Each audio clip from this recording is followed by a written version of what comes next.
நல்லா அழகா ஜட பின்னல் மாரி பூ எப்படி கட்டுறதுன்னு பார்க்கலாங்களா? ஒரு நூல்கண்டு எடுத்துட்டு, நூல நல்லா ஃப்ரீயா விட்டுட்டு, ஒரு பூவ வச்சு 2 நாட் போட்டுக்குவேன். அதுக்கப்புறமா இன்னொரு பூவ எடுத்து கீழ இருந்து சுத்தி, மேல 2 பூவையும் சேர்த்து ஒரு நாட் போட்டுருவேன். இதே மாதிரி நீங்க 3வது பூவ வச்சு 2வது பூக்கும், 3வது பூக்கும் சேர்ந்து கீழ இருந்து சுத்தி மேல ஒரு நாட் போடணும். இதுவே கன்டின்யூ பண்ணீங்க அப்படின்னா, அழகா வந்து ஜட பின்னல் மாரி வரும். இதுல நீங்க பண்ண வேண்டிய ஒரு விஷயம் என்ன அப்படின்னா, பூவையும் அந்த பின்னலையும் மட்டும் அப்பப்ப வந்து அட்ஜஸ்ட் பண்ணிக்கிட்டே வரணும். அப்பதான் அந்த ஷேப் உங்களுக்கு ப்ராப்பரா கிடைக்கும்.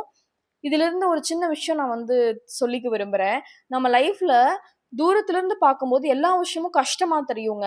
ஆனா பக்கத்துல போய் அந்த விஷயத்த கையில எடுத்து பார்த்தா மட்டும் தான் தெரியும். அது நம்ம நெனச்ச அளவுக்கு கஷ்டம் கிடையாது. நம்மளால அத கண்டிப்பா பண்ண முடியும். சக்சஸ் ஆக முடியும் அப்படின்னு சொல்லி நம்மளுக்கு புரியும். அதனால எதையுமே வந்து பார்த்தோன்ன டிசைட் பண்ணாதீங்க. அச்சீவ் பண்றதுக்கு ட்ரை பண்ணுங்க. எதா இருந்தாலும் பார்த்துக்கலாம். ஸோ இந்த பூ கட்டுறதுலருந்து நான் கத்துக்கிட்ட ஒரு விஷயம் அதுதான்.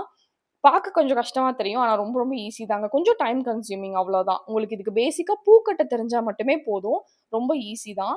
ஸோ இத வந்து இதே மாதிரி கட்டி ட்ரை பண்ணிட்டே வந்துட்டு, கடைசில நீங்க 2 நாட் போட்டு முடிச்சுட்டீங்க அப்டின்னா, அழகா வந்துரும்.